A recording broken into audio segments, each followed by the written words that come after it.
Name is Poobie Chapman.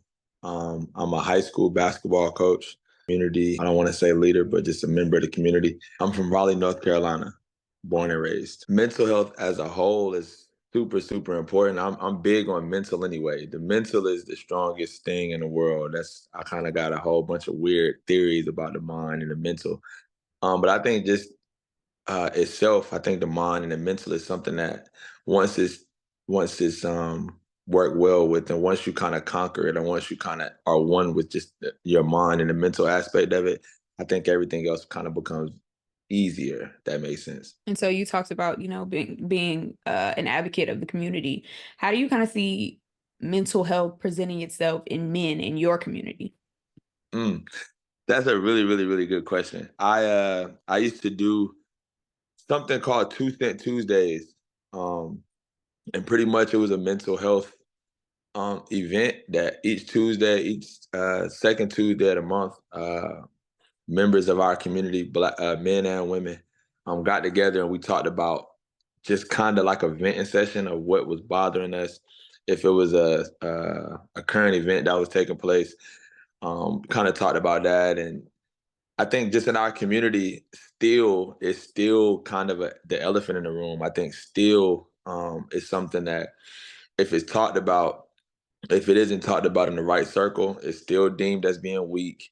It's still deemed, it's the same things that I think we're doing a really good job at highlighting. What I think we can do, and we're beginning to do a better job at, is learning how to kind of not so much correct those things, but just figure out how we can address these things. You know what I mean? So like, yeah, okay, we see that it's not weak anymore, but like, what's a proper way to actually get some of these feelings and express our emotions and express how we feeling and our thoughts about just whatever the case, whatever the topic is. How do we do that in a healthy manner? I think that's the step that I love to see our community kind of working towards, but especially the men in our community. I hosted a Father's Day march yesterday, and one of the older gentlemen brought up an interesting stat. I don't know how accurate it was. I actually had to go look it up, but I think he said 85% of suicides were Black men, and I think that was kind of daunting. Like, oh, you know what I mean? Because it's a lot put on just a lot of people, but just in general, like hearing that stat and knowing that we don't make up that big of the population, that our percentage wise in terms of representation isn't that large. So just the idea of like these things, all of these things kind of, work hand in hand. And so thinking about your life and just kind of maybe the evolution of how your relationship of mental health has been. Um, I know you played basketball in North Carolina. Just kind of think about kind of growing up, how mental health has shown itself in your life, maybe when you were younger to present day. Um, I think again, just speaking directly to like Black people and our culture and our community, I think it's something that from a very, very, very early age, especially in young boys, um, toughness and being tough and rough is like instilled in us early, really early. So like being able to regulate our emotions, especially when I grew up, being able to regulate our emotions or like really fully understand what the emotion is that we're dealing with, it isn't present at all. And it's the psychology of it is really interesting to me because I kind of had to get back into it because I work with kids now and because I deal with the youth. And how is the health what is the healthy way to instill just the toughness aspect without ignoring the softness of being able to express those softer emotions. It isn't always anger, it isn't always rage. It could very much just be sadness, and that's okay. And how to regulate that, and how to understand that, and make sure that you're okay. But to answer your question, I think sports is a funny space because competition there isn't too much room for um, regulation of emotions. Like the emotion is at the end of the day winning, and how can we get there the most efficient way? How can we get there? So I think even now at 32 years old, I'm still doing a job at trying to figure out ways to regulate myself, and I'm at obviously, well, not obviously, but happily, this is the best space that I've been in terms of mental health and how to regulate and express and maneuver through and navigate through my emotions and my feelings. But I could think back to like the time that I think that it was the toughest for me was right there in the middle. I think when I was in college, I think was the I wouldn't say dark, but it was the toughest time for me to work through my mental health. And I was a psychology major, so I'm literally in psychology classes, hearing and reading and learning about everything that I'm going through, and I still couldn't process it because it doesn't really matter if you know, like, okay, okay, I know I'm dealing with such and such. But like I was saying, how do you address it? How do I address it? And more so in sports, like, how do I address being upset um, and still being competitive? How do I be the best basketball player, but for my whole life, I've channeled my anger and my rage and my when I'm upset, I've channeled that into sports. I haven't really dealt with it in terms of, okay, this is bothering me because this reason, or this is how I can go ahead and regulate this. Like whatever the case may be, anxiety, all of these things, I just regulate it and I mean, I don't regulate it, I just channel it through. I got a game tomorrow, so I gotta have 20. Not knowing that if I don't have 20, that may add to the stress and you know what I mean? So I think just being an athlete, especially, but being a black athlete, is just so much pressure on being good, but it's even more pressure on doing things the right way when really you don't need there's no manual on how to do things the right way. And so I think that's a good point you bring up, like when we find outlets in sports, right? And if your sport isn't going the way that you want it to. So what are some of those outlets that maybe you found to maybe kind of cope? Um, my main thing is writing. And like I've been hearing it a lot more now with just people that look like me, and I think that's super super super important. But when I first started doing it, I was in high school and it wasn't that cool. It was almost like okay, you know what I mean. But I enjoy it because now I can look back. I still have a lot of those writings, and like as informal and as erratic as they are, it's really good because like they I know that they served a purpose in that moment because I needed to get those thoughts off. Um, and the writing aspect doesn't have to be for anybody that may need it or is listening or will listen. It doesn't have to be anything that goes to anyone else. It can literally be something that only you read, and it could be just thoughts. Whatever thought it is, if you're unsure about something, write it down so you can deal with it or think about it or address it later on. If you have something that went really well, if you have goals for yourself, if you have a to-do list, like being able to visually see it and work through those things, that helps your mental health because if you have a to-do list and you knock off 3 or 4 of those things, it's a shot of dopamine of like productivity. Seeing productivity is really good for mental health. Like, oh, I have been working. Okay, dang, I didn't think today was going well, but I done did 2 or 3 things that I said I was going to do. So I think just writing to-do lists, just thoughts, ideas, feelings, all of those things, I think that's a really good way to cope with things. But also for me, um, I use music because for me, I think musicians, artists do a really good job at expressing themselves through sound.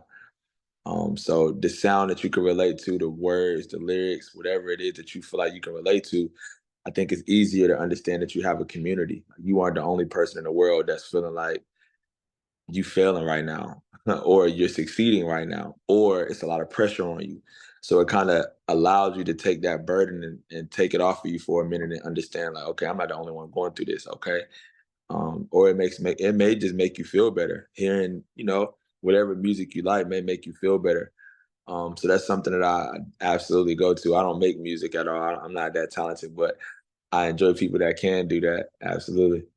Oh, and also talking to my peers, like talking to my friends. I have a really, really good friend group, and me and my brothers, like we talk. Like we talk, whether it's the stuff that you might not want, people to hear about. I think it's really, really good to have a group of friends, men and women, so you can get both sides of that coin. To say, hey, you tripping? Okay, nah, I understand. Kind of help you work through it, but just to get it off for you so you don't feel like you're in a dark room alone. And so you mentioned being a coach. And then also there is a statistic saying, that suicide is the third leading cause of Black men in America, from ages 15 to 24. So you're kind of in that age group, coaching that age group. But then also you mentioned like college just being a really hard time. So I guess what would you tell, what do you tell your players as a coach, as a mentor? Because that is a really big role in a lot of their lives. And sometimes coaches, end up being, they step into, other like parental type roles Right. and type roles. So being that, where we may have the access to things like therapy and things like that, as we're older, what are you kind of telling your players? The main thing, again, that's a really good question, a really good point. The main thing, I have a motto, I have like a saying, just 2 words, no pressure. I think that's really, really important to tell people, not young people, not everyone, but specifically for the younger guys, because I think younger guys and ladies, but I think it's because at that age, everything just looks, the look of it is so important. What other people look like, what you look like, and I don't mean just physically, but just the way that it feels. Like they think that it's supposed to look a certain way, or it's supposed to go a certain way, or it's supposed to end a certain way, or it's not supposed to end at all. And I think just removing the pressure of any of that, because it's such a big word. I think because of school, because of now social media, because of your peers, I think the main word and the main tone of that age is focus. That's the main thing. Everyone, you have to focus on your grades. You got to focus on your sport. You have to focus on cleaning your room. You have to focus on being serious because you're really joking. You have to focus so much um, that it's added pressure from everyone around you, including yourself. So I think my main thing is to take the pressure off of a lot of it because, in actuality, it's a really, really vast world and it's a vast space out here that if you're focused so much, then it becomes a burden. Like the things that you enjoy, whether it's school, whether it's a sport, whether it's dance, whatever it is, if you focus too much on it, if you put too much pressure on it, then it becomes a burden and you don't really get the experience the pleasure that you're supposed to get out of it. So I think in that space, I think just removing the pressure of it all, because it really isn't that serious. I think now that I'm coaching at the high school that I went to in the same sport, I can directly go back to because it doesn't seem that long for me, but for them it was 50 years ago. But for me, it doesn't seem that long ago. So it's like, dang, I remember walking these same hallways on Thursday and I knew I had an exam or I knew that like I had a stain on my shirt and my girl might leave me. Like whatever the case may be, I just remember it being so heavy.